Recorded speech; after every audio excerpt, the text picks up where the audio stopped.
The American War came to an end in 1783. The war had been grueling, it had been violent, and it had been divisive. By its conclusion, numerous people were displaced. Property and land was ravaged or completely destroyed. There was a refugee crisis to deal with, and the war between Patriots and natives in the West was hardly settled.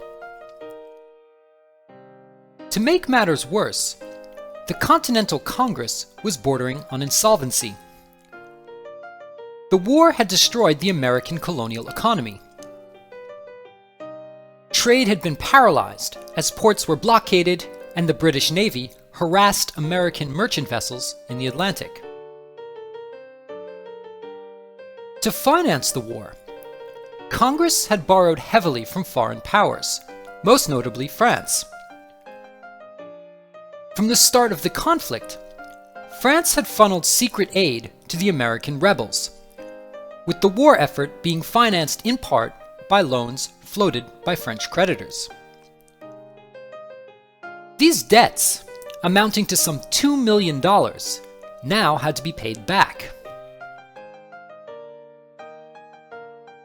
Congress owed even more money to people inside the country. Toward the end of the conflict, soldiers in the colonial army had gone without pay.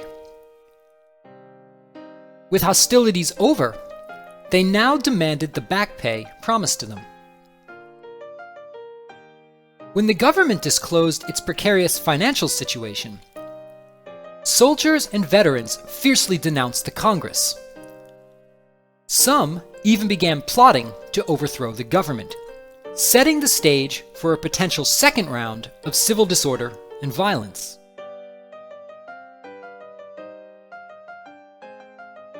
The new American government clearly faced a crisis as its authority was called into question. This was made apparent in 1786, when farmers facing bankruptcy in Pennsylvania joined the local militia units and rose up in rebellion. While government troops managed to suppress the rebellion, the event left a bitter taste in everybody's mouth. It was clear that the new country faced a series of social, economic, and political problems that were not easy to resolve. Yet, failure to do so threatened to unleash further anarchy and violence. Meeting these challenges was not easy. At the end of the war, there existed no strong centralized government capable of raising revenue and dealing with these grievances effectively. The Congress had very limited powers when it came to issues like taxation. Political elites were well aware that the war had started over issues of taxation and authority. To impose new taxes could invite similar protests and acts of resistance. In short, there did not yet exist a government that could run an independent American country. One had to be created. Until then, the new country would remain unstable and the American Revolution unfinished.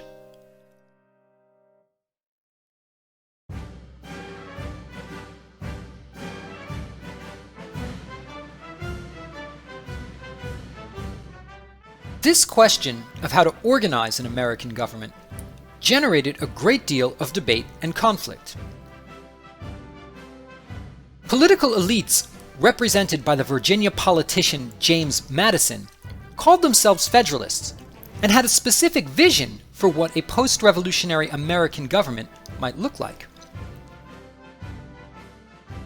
Madison felt a stronger central government was needed to deal with the problems facing the country. Together, he and his cohorts outlined a plan for a government with an elected Congress based upon Republican principles. Yet, they also called for a president who, elected by Congress, would preside over the government and give it a sense of unity. For others, however, this plan was clearly unacceptable. Many newly minted Americans remained suspicious of concentrating power within a centralized government, arguing that it would only lead to tyranny. The idea of a president also appeared too similar to a British monarch, reviving old arguments concerning the abuse of public power. In opposition to the Federalists, critics proposed that each former colony or state would have its own government, responsible for taxation and law. Centralized authority was to be minimal and concerned only with policies relevant to foreign policy and international relations. For these so-called anti-federalists, this vision of limited power and state authority was the essence of what the American Revolution symbolized. They had broken with Britain to escape overbearing authority, and they were not willing to relinquish the new freedoms they had acquired.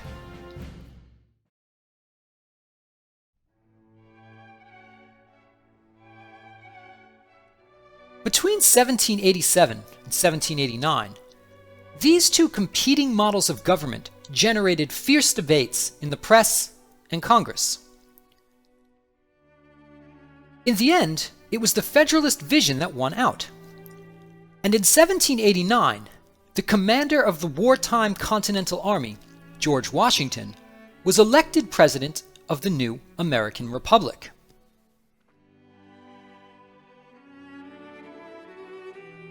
Washington was not necessarily a brilliant political thinker. He was, however, considered a true patriot. He had led the country during the war, commanding the loyalty of his troops through rousing speeches and dramatic gestures. He was an individual who people trusted, who inspired confidence, and, most importantly, who most people could agree on.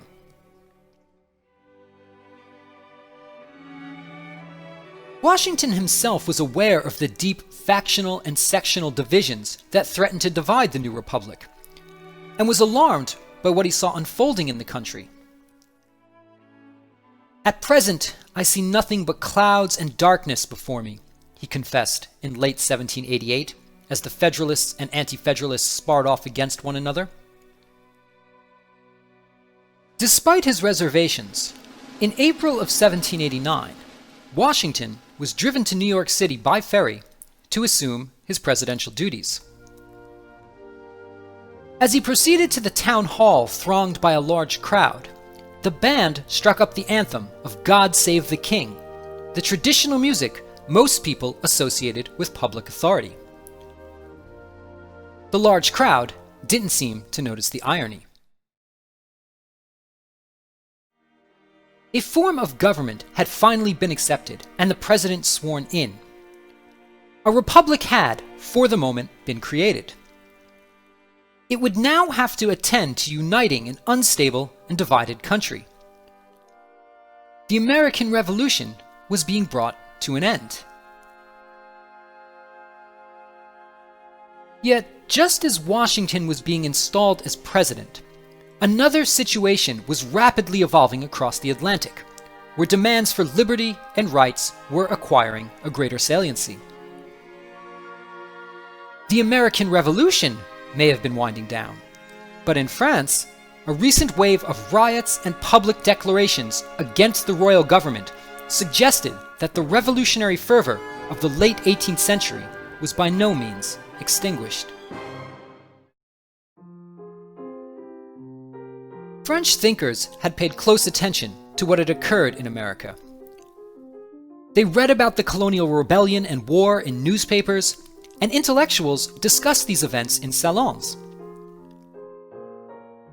Previously, the principles of the Enlightenment had been relatively abstract. Republican government and natural rights had been discussed and philosophized over, but they had never really been applied or put into practice. This, however, had now changed. Enlightenment thinkers looked at the American government and saw the promise of a new era on the horizon. If an enlightened government had been set up in the backwoods of America, one could certainly be created in France, the heart of European civilization and Enlightenment thought. French elites identified with the struggles for liberty taking place in the New World, going as far as to claim that this struggle was not simply an American cause, but one applicable to all people. Traveling through France in 1789, the British traveler Arthur Young was conscious of the new atmosphere emerging in the country, remarking that there now existed a strong leaven of liberty increasing every hour since the American Revolution.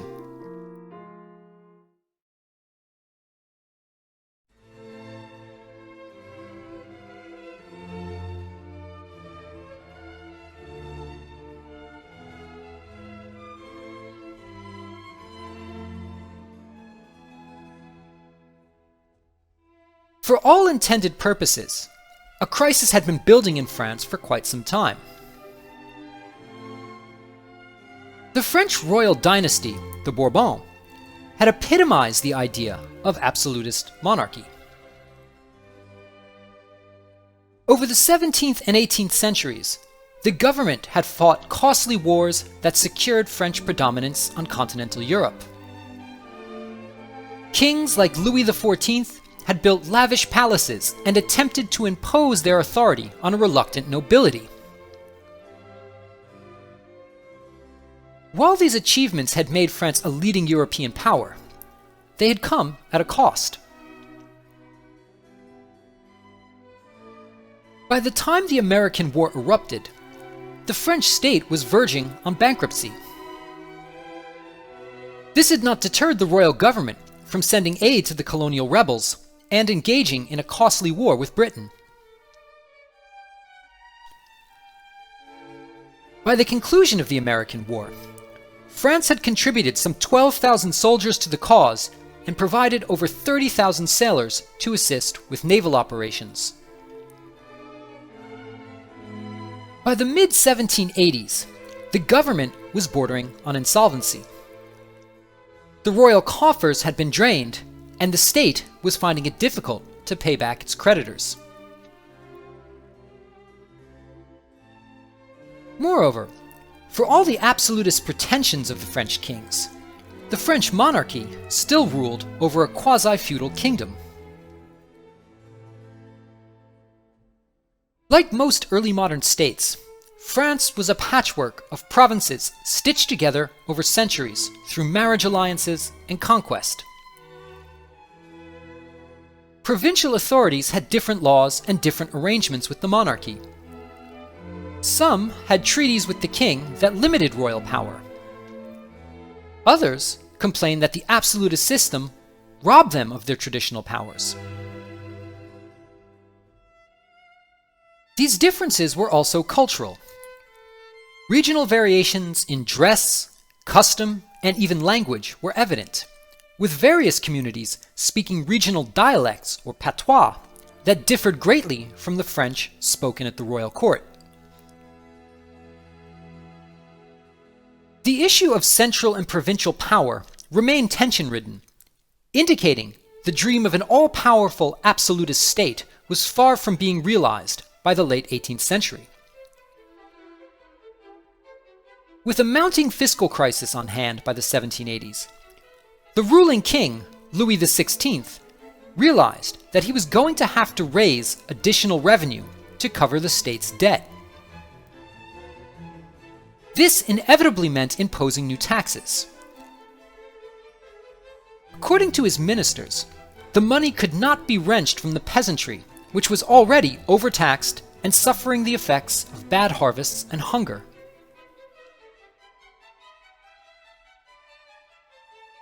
This meant that additional money would have to be acquired through the classes which, under French tradition, had always been exempt from many forms of taxation, namely the clergy and the nobility. In order to do this, Louis was obliged to call the Estates General, a traditional representative body that had served as a check on royal power. The Bourbon dynasty had consistently ignored this check on their power as they carried out their absolutist reforms. In fact, the body had not been called for almost 150 years. Louis himself had no desire to call it now, and so he attempted to proceed by other means.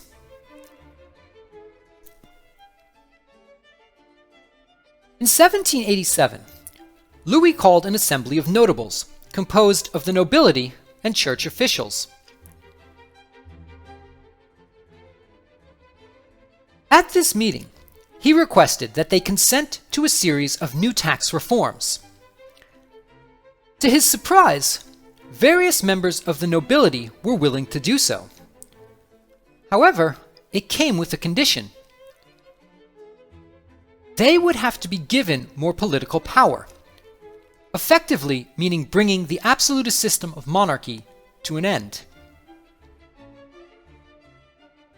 Louis refused, and the next year attempted to impose his will in absolutist fashion. He simply decreed new taxes without the permission of the nobility. However, this move brought its own problems. In France, the Parlement were courts that traditionally judged whether royal laws were in accordance with tradition. In this respect, they were another check on royal power, one that the absolutist monarchs had typically avoided as well. This time, however, the Parlement intended to press the issue, realizing that Louis was in a bind. They refused to recognize the decree, claiming it to be invalid. This foreshadowed a political crisis. The Parlement was now calling royal authority into question, while the nobility was calling for an end to absolutism. Either way, Louis found himself at a loss.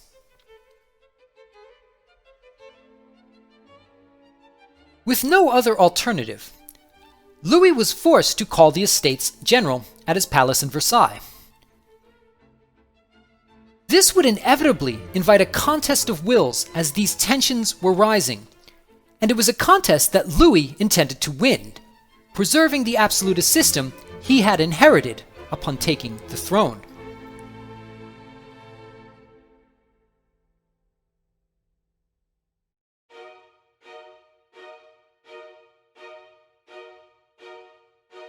Traditionally, the Estates General was composed of three bodies: the clergy, the nobility, and the Third Estate, or namely everyone else. Typically, the clergy and nobility voted the same way, and since voting was done by house rather than by the number of delegates in the actual body, this meant that the nobility and clergy typically outvoted the Third Estate 2-1. Yet in 1789, delegates from the Third Estate intended to alter this conventional arrangement. They sought to change the procedure for voting, insisting that vote should be done by person, not by house. Since the Third Estate was the largest of the two bodies and possessed the most delegates, this process would unquestionably give it an advantage. Louis naturally refused, preferring to negotiate with the traditional allies of the crown, the clergy and the nobility. This refusal drew protests from representatives. Angry delegates claimed that since the Third Estate made up roughly 98% of the country, they, and not the privileged classes, represented the nation. This was a bold claim, with delegates of the Third Estate effectively claiming to represent the voice of the people. Foremost among these delegates was the provincial clergyman and political writer, Emmanuel Sieyès. As the Estates General was being gathered, Sieyès had posed the question, "What is the Third Estate?" in a political pamphlet. In this blatant attack on the absolutist system, Sieyès spelled out his position clearly, arguing in favor of a French national community bound by common law and a single will. The nation was the whole, he insisted. It was everything, and therefore the Third Estate had a right to speak on its behalf. References to the French nation had been growing over the course of the 18th century, but they had little precedent in French politics.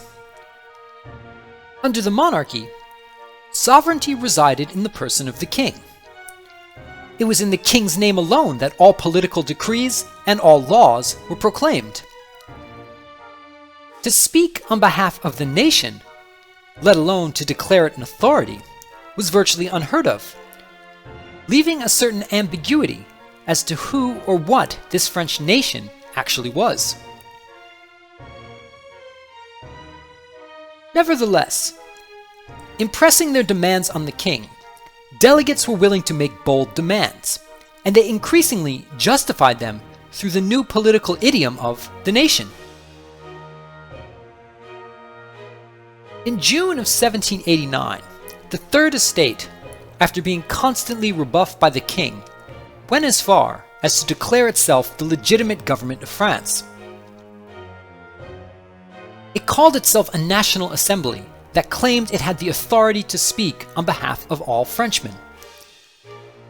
And as the voice of the nation, it claimed the sole right to draft a new constitution for the country and create a government founded upon the principles of the Enlightenment. With this latest demand, the delegates were clearly issuing a direct challenge to the authority of the king and monarchy. But Louis was in no position at the moment to stop them.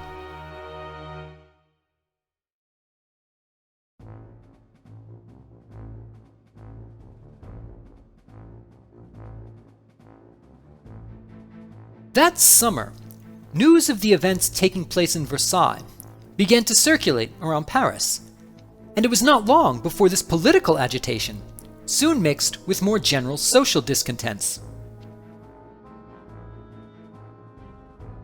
A series of poor harvests over the preceding 2 years had resulted in food shortages in both the countryside and French cities.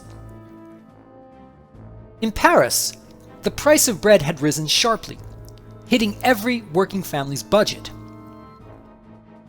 Goaded by hunger and scarcity, bread riots began to break out in the summer of 1789. People formed mobs and raided silos in search of grain. Bakeries were ransacked. Rumors even spread that the better-offs were hoarding grain to drive up the price and maximize profits. In these agitations, anger was increasingly directed at the upper classes, resulting in the condemnation of the aristocracy and the landed nobility.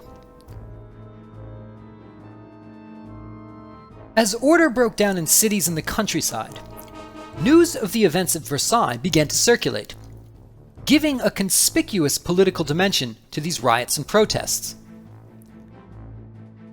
Certain spokespeople in Paris began to suspect that the king might send in troops and suppress these movements. They even accused that the king was plotting to crush the National Assembly recently set up in Versailles, and with it, protect the absolutist system by force. On July 14th, 1789, Parisians motivated by fear descended on the Bastille, a royal armory located in the center of the city. The people, it was argued, needed arms in the anticipated fight with monarchist forces, and the cannons and weapons housed in the Bastille were their best bet. When the commanding officer at the armory refused to hand weapons over to the mob, the crowd stormed the building and overran it, dragging the commander and his men into the streets. In a fit of rage, the crowd butchered the men, cut off their heads, and paraded them around the city on pikes. Back in Versailles, Louis was meeting with his advisors when news of what had occurred at the Bastille was delivered to him. Listening, he turned to his advisors, asking, "Is this a revolt?" "No, sire," one replied to him soberly. "It's a revolution." The coming events were to prove this assessment correct. News of the violence carried out against royal authorities sent a wave of panic throughout the kingdom. Nobles began fleeing the country, fearing for their lives. When the delegates in the National Assembly learned that the Bastille had fallen, they realized that the situation was now teetering on the verge of anarchy. With little time to spare, the delegates took charge. They precipitously declared an end to the absolutist regime and took upon itself the responsibility of all governing powers, hoping to temper the rising popular outrage and provide a point of authority that could rein in mob violence. This latest gesture marked the beginning of a French Revolution, which, from its very origins, was marked by violence and bloodshed.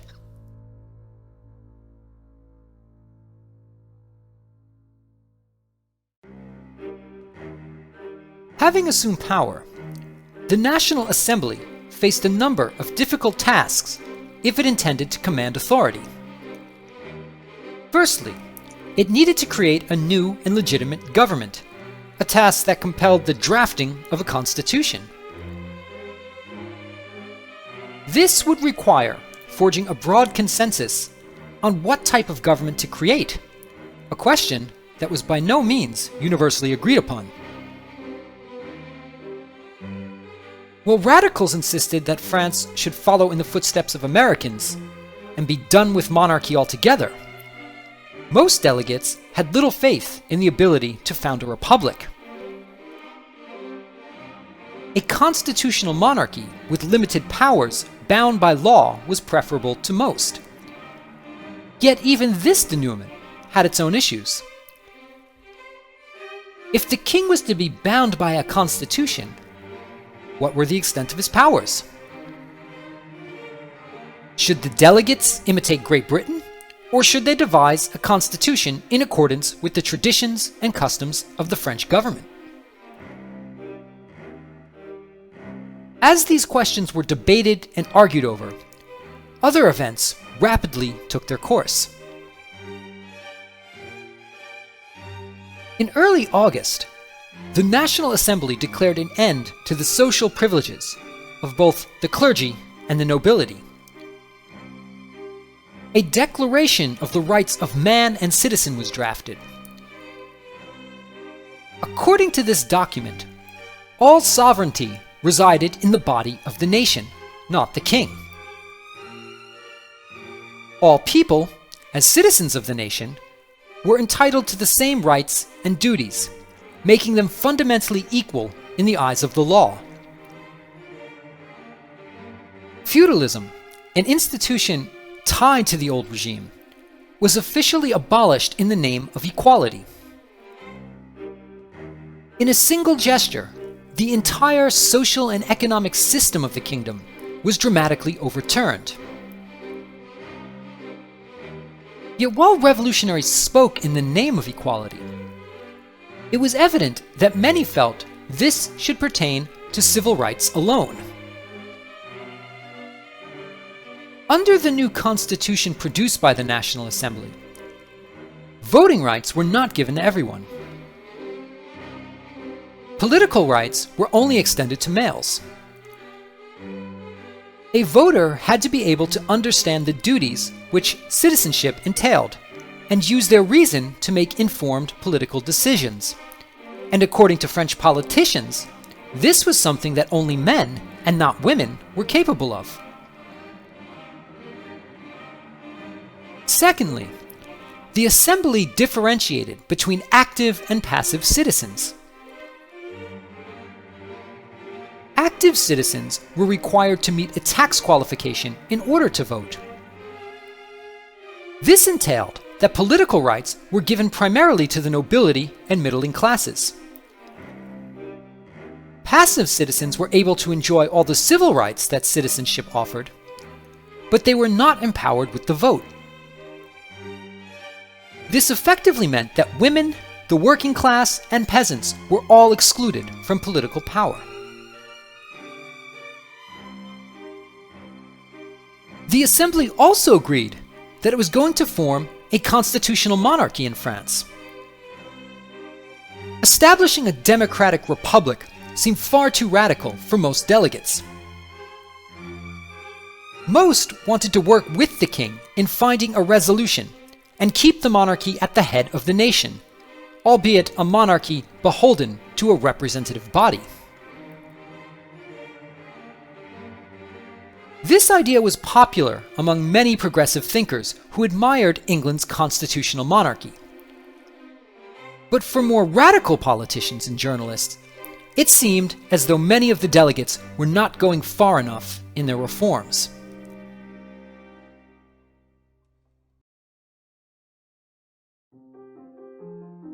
If the Assembly abolished the old feudal order, it equally sought to transform the other pillar of the old regime, the Church. In the summer of 1790, the Assembly passed an order requiring the civil consent of the clergy. This law effectively imposed state controls over religion, making priests and clerics salaried employees of the state. It forced them to swear allegiance to the Constitution and the new government. Many were loath to do so. The majority of clerics supported the king. For them, a society founded on the ideas of the Enlightenment was an ungodly and wicked society. Moreover, neither the Pope nor Louis agreed to the law, making it illegitimate in the eyes of many Catholic representatives. The government's relationship with the religious establishment was also impacted by its social and economic policies. To raise money for the new government, the Assembly appropriated all church lands and began selling many of them off to speculators. This infuriated the clergy, which was coming to interpret the revolution as a blatant attack on religious institutions and the church. Catholics began to rally to an opposition platform, expressing their disagreement with the delegates and the principles of the new government they had created. As these Catholic opponents became more vocal, it was evident that divisions were beginning to emerge. There were revolutionaries, but there were also counter-revolutionaries. And by the early 1790s, the revolutionary government was becoming ever more unpopular in light of its controversial policies.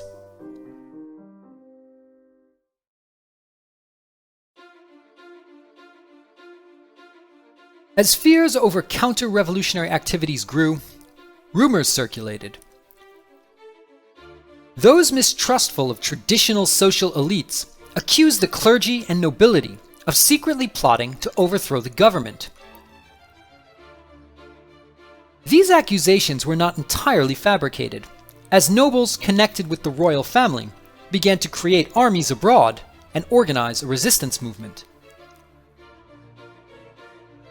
Fears of a counter-revolutionary backlash provoked more radical views to come to the forefront of politics.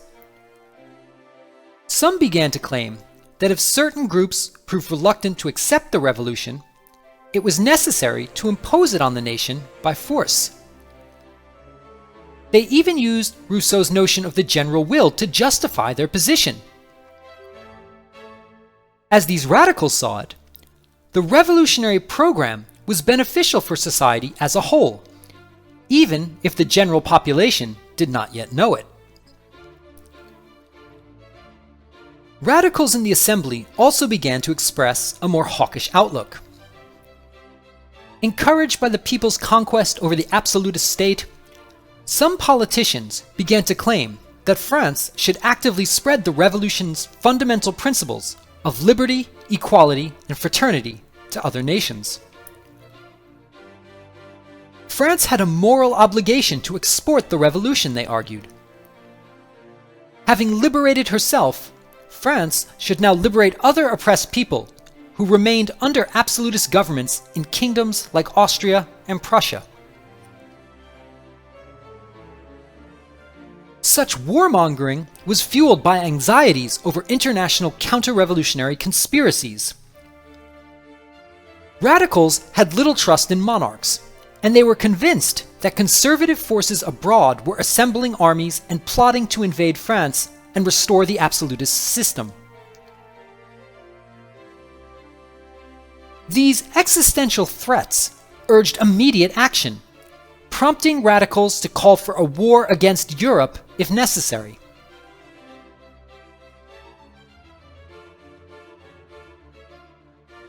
As these more radical voices began to emerge and find an audience, Louis realized that he could no longer support the assembly. On a more basic level, he began to feel that his life was possibly in danger. In June of 1791, therefore, the king and the royal family decided it was essential to flee the country and join the community of aristocratic émigrés abroad. With the help of loyalists, the royal family disguised themselves and fled the palace unnoticed in the middle of the night. Yet just near the Belgian border, the king was recognized and the authorities alerted. At the town of Varennes, police apprehended the royal carriage, placing Louis and his entourage under arrest. The royal family was summarily brought back to Paris as political prisoners. The flight and capture of the royal family seemed to give substance to the warnings issued by radicals. In their view, the king had been fleeing to seek aid abroad, and he could no longer be trusted.